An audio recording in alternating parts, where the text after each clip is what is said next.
Welcome back to my channel. నేను పృథ్వీ. ఈరోజు మనం చెప్పుకోబోతున్నాం మహాలక్ష్మి పార్ట్ 27. సోఫాలో పడుకుని ఏడుస్తున్న మహా దగ్గరికి చిన్ను వెళ్ళి, అక్క నొప్పిగా ఉందా అంటూ తన చెంపని నిమురుతాడు. చిన్ను చేయి పట్టుకుని వెక్కి వెక్కి ఏడుస్తుంది మహా. అప్పటికే ఆమె చెంపలకి పట్టిన కన్నీటి మరకలు తన జేబులో ఉన్న కర్చీఫ్ తీసి తుడుస్తాడు చిన్ను. అక్క నువ్వేమీ బాధపడకు, అమ్మ నాన్న వచ్చిన తర్వాత చెప్పేసి మనం ఇక్కడి నుంచి వెళ్ళిపోదాం, ఇంట్లో అస్సలు ఉండొద్దు అని చాలా చిన్న చిన్న మాటలతో పలుకుతాడు చిన్ను. 9 ఏళ్ళ చిన్నుకున్న జ్ఞానం 25 ఏళ్ళ ప్రేమ్కి కలగనందుకు ఆమెకి కోపంగా ఉంది. ఇంత గట్టిగా కొట్టి పైగా సారీ కూడా చెప్పకుండా వెళ్ళిపోయాడని ఆమెకి కోపంగా ఉంది. అది గుర్తు రాగానే ఇంకా తన కంట్లో నీళ్లు ఆగలేదు. అయినా తనకి వెక్కి వెక్కి ఏడుస్తూ, అతను నన్నెందుకు కొట్టిన విషయం చిన్ను నువ్వు ఎవరికీ చెప్పొద్దు. ఎందుకక్క అని అడుగుతాడు. అతను నన్ను కొట్టడానికి పిన్ని బాబాయికి తెలిస్తే చాలా బాధపడతారు. అయినా కానీ తప్పంతా మనదే కదా, వేరే వాళ్ళ ఆఫీస్ రూమ్లోకి వెళ్ళడం తప్పు మనదే కదా చిన్ను అంటుంది మహా. అవునన్నట్లు తలుపుతాడు చిన్ను. అందుకనే నువ్వెవరికి ఈ విషయాన్ని చెప్పొద్దు, నా మీద ఒట్టే అని తన చిన్ని చేతుల్ని తల మీద పెట్టించుకుని ఒట్టు వేయించుకుంటుంది మహా. మహా తల మీద చేపెట్టి, సరే అక్క నేనెవరికీ చెప్పను, నువ్వు బాధపడకు అంటూ మహా చెంప మీద ఉన్న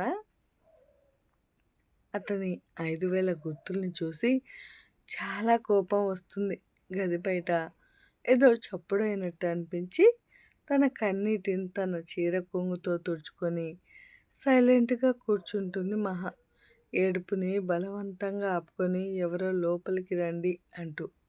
అమ్మా నేను శాంతని అంటూ శాంత లోపలికి వస్తుంది. ఏమైంది శాంతక్క అని అడుగుతుంది లోపలికి వచ్చిన శాంతని చూసి.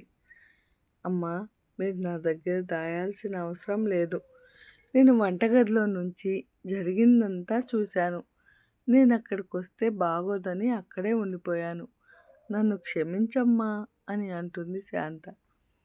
ఆ మాటలకి మహా మళ్ళీ ఏడుపు వస్తుంది మహాకు. తనని ప్రేమ్ కొట్టిన విషయం గుర్తొచ్చి తను 2 కళ్ళ మధ్యలో తలపెట్టుకొని వెక్కి వెక్కి ఏడుస్తుంది మళ్ళీ మహా. మహమ్మ మీ మొహం కొంచెం పైకెత్తండి, ఇదైనా రాస్తాను అంటూ తన చేతిలో ఉన్న వెన్నగిన్నె తీసుకొని మహా బుగ్గలకి సుకుమారంగా రాస్తుంది.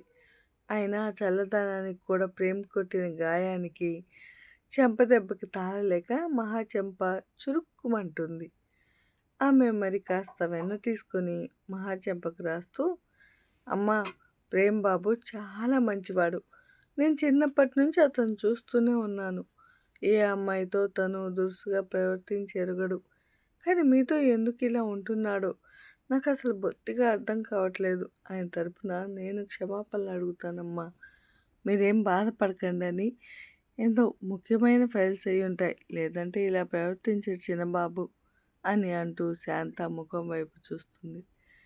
ఆఖరికి ఇంట్లో పనిచేసే వాళ్ళు కూడా క్షమాపణ అడిగారు, కానీ తను మాత్రం ఏ తప్పు చేయనట్టుగా కనీసం క్షమించమని కూడా అడగలేదు, వేస్ట్ ఫెలో అని మనసులో అనుకుంటూ వెక్కి వెక్కి ఏడుస్తుంది. శాంతకి ఇంకేం చెప్పాలో అర్థం కాక, మా అబ్బాయి గారి మీద ఎలాంటి కోపం పెట్టుకోకమ్మా అని అంటుంది శాంత.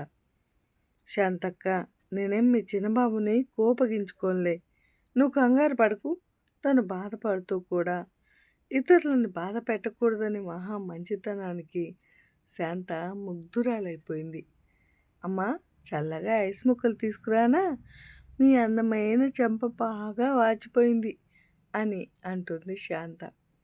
వద్దులే శాంతక్క, తను ఆ ఇంట్లోకి వచ్చిన దగ్గర నుంచి శాంత అని అక్క అని అంటుంది. తనది పల్లెటూరే కదా, కల్లా కపటం లేని మనసు, పైగా ఎవరినైనా వరుసలు పెట్టుకుని పిలుచుకోవడం అలవాటు. బయట కారు హారన్ చప్పుడు వినబడగానే పెద్దమ్మగారు వచ్చేసినట్టున్నారు.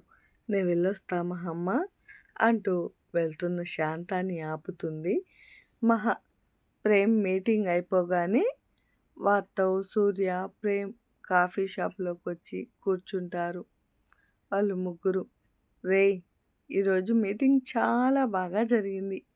వాళ్ళకి చాలా బాగా అర్థమయ్యేటట్టు ఎక్స్‌ప్లెయిన్ చేశావు నువ్వు అంటూ ప్రేమ్‌ని పొగుడుతాడు వాత్తవ్. కానీ అదేది పట్టించుకోకుండా మహాతో తను దురుసుగా ప్రవర్తించిన విధానం గుర్తు చేసుకుంటూ ఉంటాడు ప్రేమ్. అది చూసిన వాత్తవ్, ఏమైందిరా? ఎందుకలా ఉన్నావు? ఇందాక మీటింగ్‌లో కూడా నువ్వు అప్పుడప్పుడు మూడీగా అయిపోయావు. అసలేమైందో జరిగింది చెప్పు అని గట్టిగా నిలదీస్తాడు వాత్తవ్. అది మహాని కొట్టిన విషయాన్ని చెప్తాడు ప్రేమ్. అంతే. రేయ్! నీకసలు బుద్ధుందా? బోడి కాంట్రాక్ట్ కోసం తనని కొడతావా ప్రేమ్? నువ్వు ఈ మధ్య చాలా మారిపోయావసలు. నువ్వింత దుర్మార్గుడిగా ఎలా తయారయ్యావో నాకస్సలు అర్థం కావట్లేదు. ఎందుకిలా చేస్తున్నావు? పాపం మహా. తల్లిదండ్రుల మధ్య చాలా సుకుమారంగా పెరిగింది తను. తనని పట్టుకొని కొట్టినందుకు నీకసలు ఏం చేయాలో అర్థం కావట్లేదు అంటాడు సూర్య.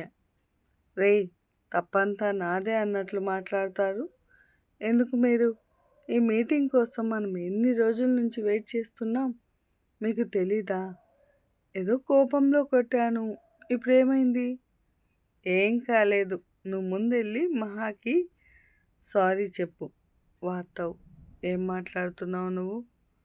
నేను మహాకి సారీ చెప్పడం ఏంటి? నో అని అంటాడు ప్రేమ్. ఏ? ఎందుకు చెప్పవు? తప్పు చేసినప్పుడు ఒప్పుకోవడానికేమి? తప్పు చేసింది తను, నేను కాదు అంటాడు ప్రేమ్. ఏ తప్పు చేసింది తనకు తెలుసా? నువ్వేమైనా అలా రెగ్యులర్గా వస్తావని, అంత ముఖ్యమైన ఫైల్స్ని ఊపుకుంటూ రావడం తప్ప నీది.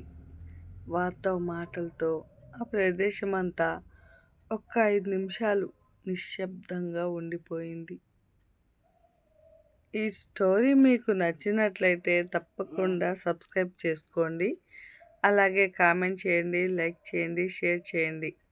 ఇంకా మంచి మంచి వీడియోస్ మీకు చాలా బాగా అందిస్తాను. Thank you so much my dear friends.